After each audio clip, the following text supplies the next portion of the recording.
What is up with it? Today we have a little bit different. This is going to be, I believe, my round seven from the Treasure Cup. A lot of people have been asking to see the Doffy versus Enel matchup. Very difficult for a lot of players into Enel. I personally feel like I have a pretty good understanding of the matchup as the Doffy player. My tournament record versus it is currently 8-1 versus across two Treasure Cups and the Dallas Regional. So I feel like I have a pretty good grip on it. Um, and hopefully you guys can learn a little bit of my thought process. It's definitely a hard matchup, and the Enel player should win more often than not, in my opinion. Um, but it is definitely winnable. It's definitely super winnable. I believe the Enel player won the die roll and actually chose to go first. A little interesting. I think it is very winnable, kind of regardless. You're going to see me change this dice a lot as I just try to keep track of the number of cards in their hand. um, I do believe that we both mulliganed. I could be wrong about that, but I do believe that's what happened. I'm just going to take this. And then he's going to do something that I have never seen before. Honestly, not entirely convinced it's good.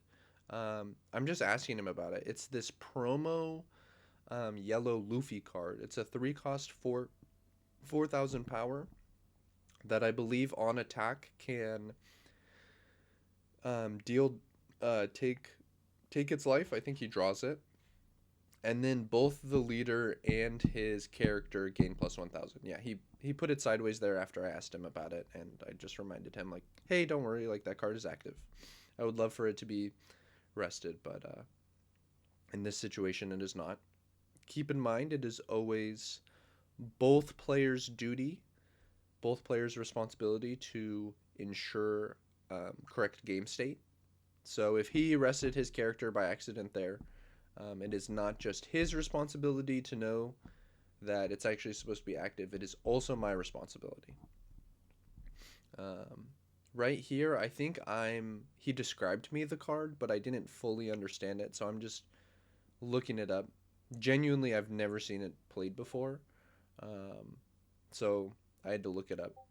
He's definitely playing a different Enel list than I normally see played, which caught me off guard a lot, honestly. There was a lot of things he was doing that you'll see throughout the course of this match that I was not ready for.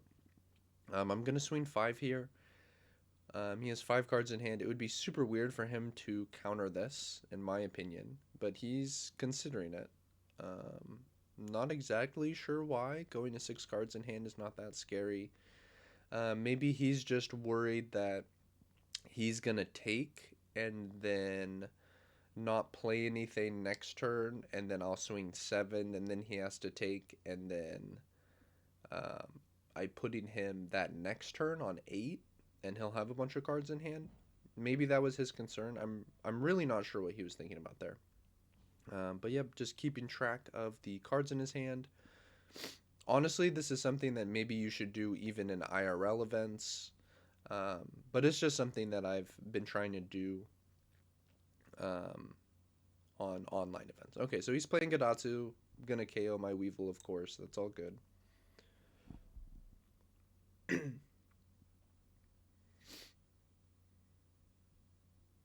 I don't actually know how many cards are in my hand.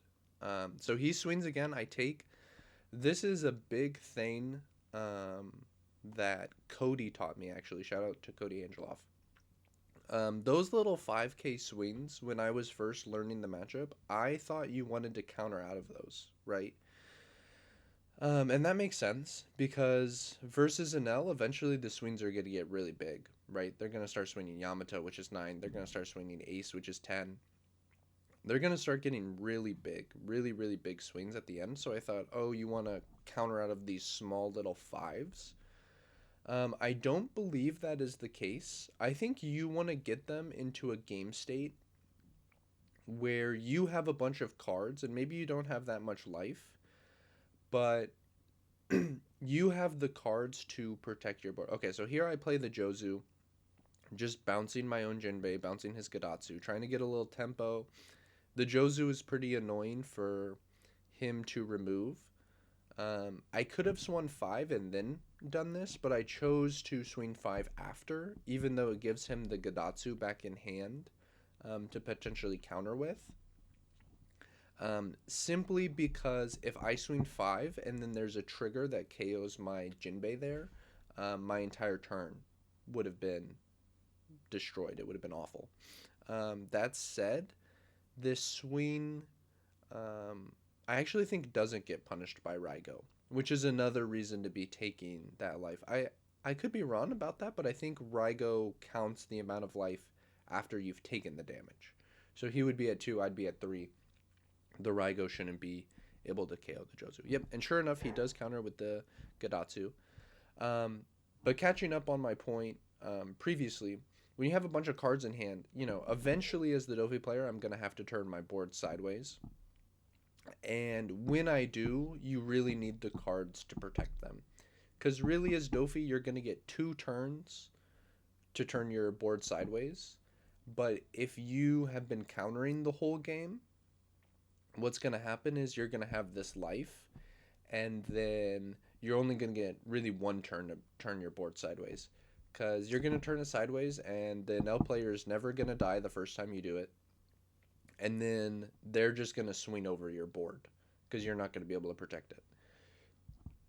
Whereas, if you're only at 1 or 2 life and you turn your board sideways and you have a ton of cards in hand, it's pretty scary for the Enel player to have 1 life, and I'm going to, try and swing, 13-13 and get through when my Doffy opponent has 12 cards in hand, right? So they're still going to play that ace to heal 1. Okay, so here we go. He's using the Luffy. He's swinging, so the Luffy is a 6k, and his leader is a 6k. But just some food for thought for anyone struggling with the Enel matchup. Not turning your board sideways, and also until you have to. And then also taking the early hits. Not giving them the value of the counter. So I did counter the 6 because I knew he was going to swing potentially a 7. Okay, and see here he catches me off guard. He plays the ace, which I really did not expect, and I'm at 2 life, which is a little scary, honestly. He's really rushing me down here. I do have a ton of cards in hand. Honestly, I might have like 11 or more. I'm really not sure. But I'm just going to go down to 1,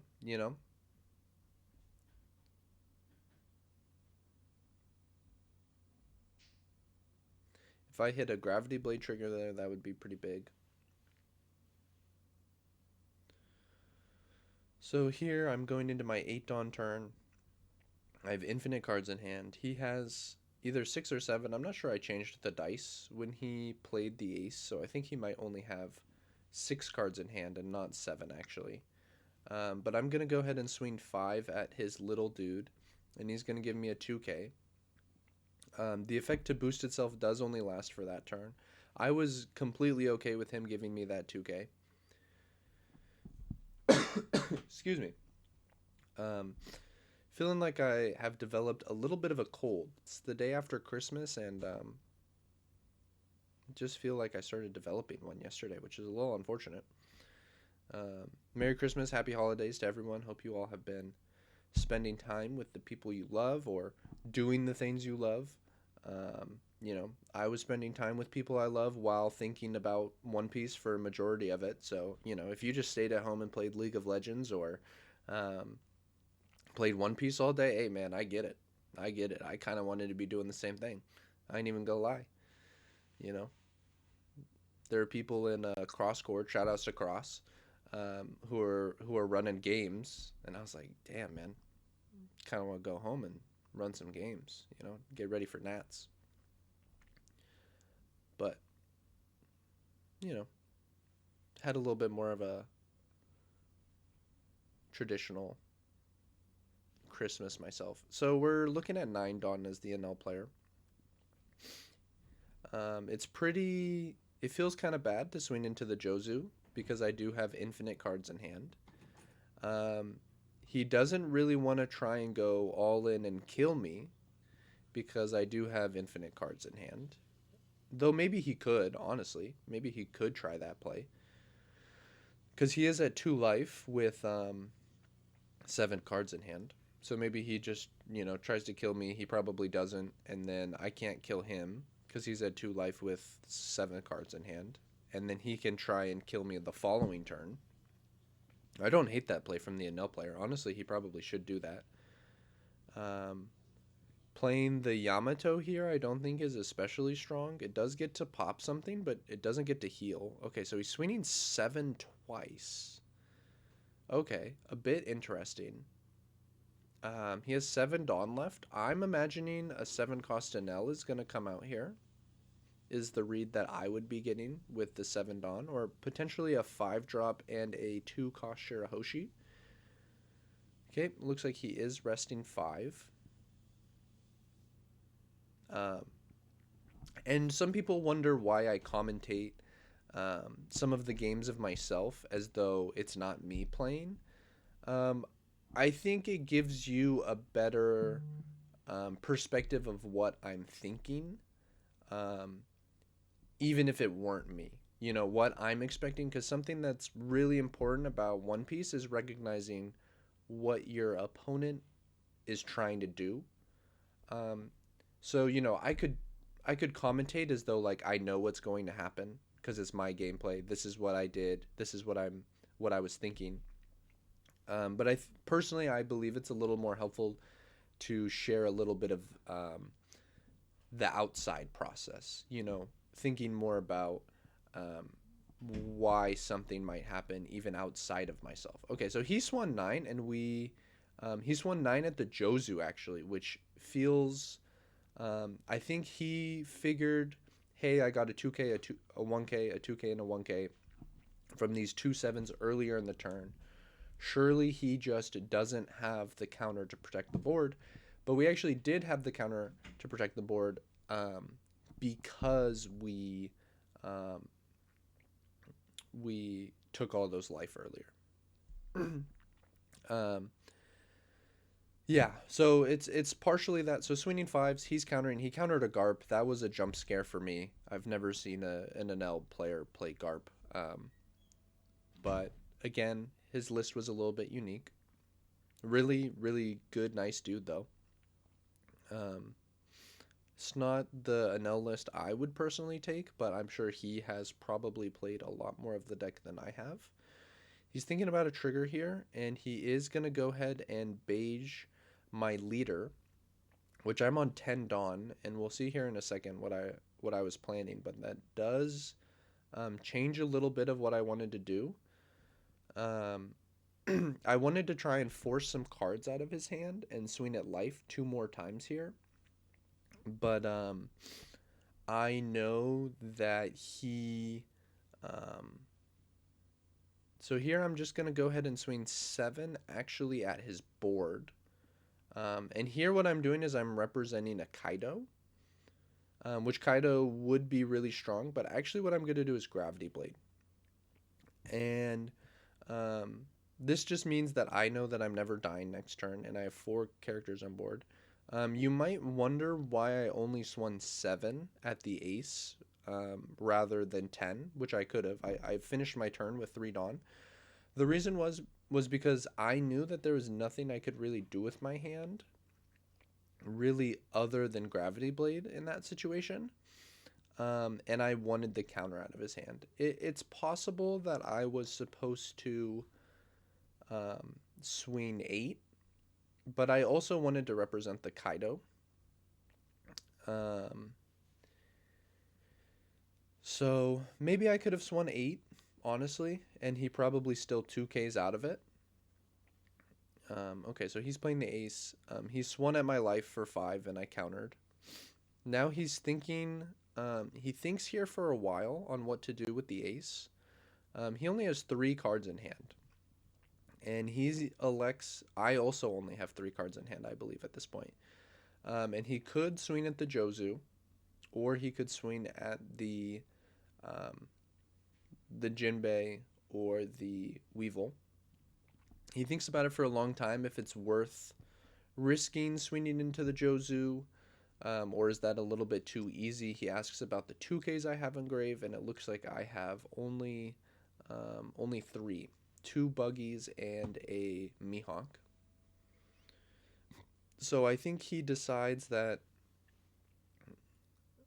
it's a little too risky to swing into the Jozu, and he actually ends up swinging into the Weevil, I believe. Um, yeah, he spends a good little bit thinking about it.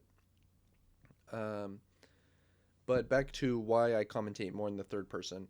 The other reason is that I know that many games that I commentate going into the future are not just going to be my gameplay, um, as you guys have already seen in the channel.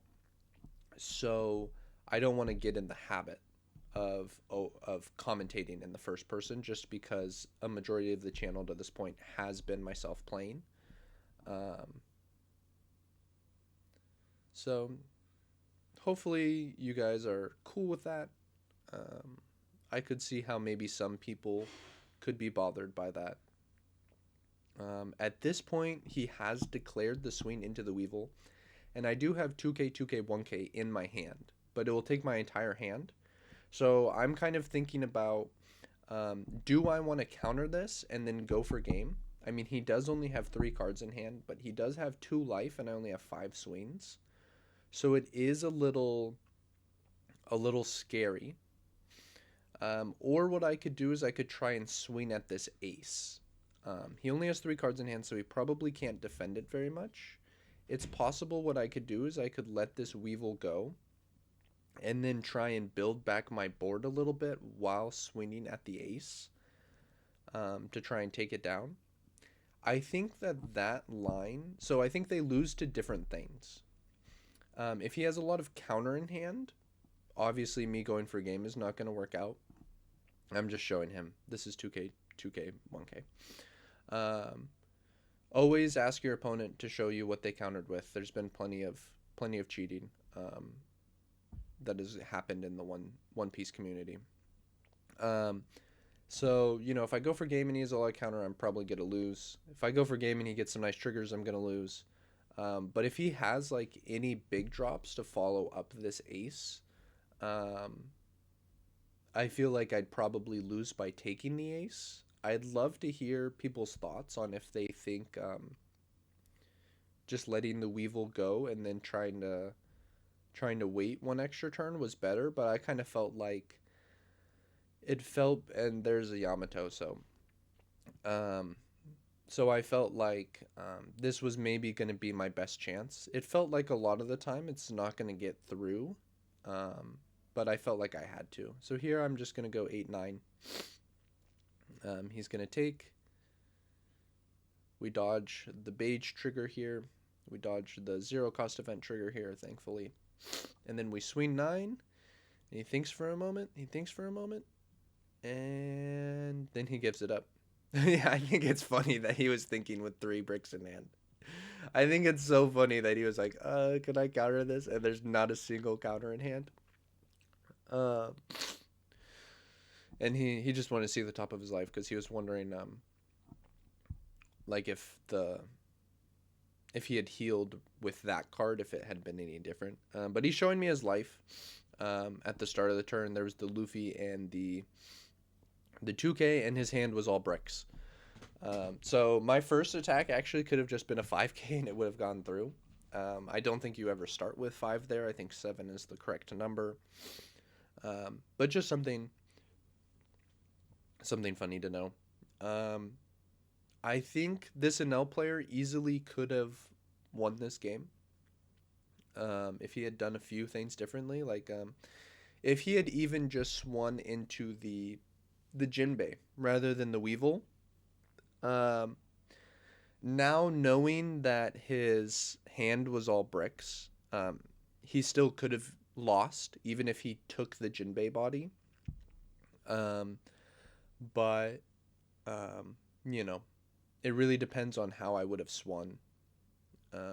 Also, I probably wouldn't have gone for game with the one less swing because it feels like you're never getting through there. But that was my Treasure Cup run. I would say, hopefully that was informative for people. I didn't pudding, I didn't Kaido. Those cards obviously are really good in the matchup. Um, but I think this is a great example of a way that you can win even without those cards. So hopefully this was helpful for everyone. I've gotten a lot of requests on Enel. I plan to be making in a matchup guide at some point. Not exactly sure when. That's the sort of video that I'll really want to put a lot of time and care into. So it's going to take a little bit longer. Hopefully before Nats, but honestly maybe after Nats. We'll see. But thank you all so much for watching, and I hope you have a great rest of your day.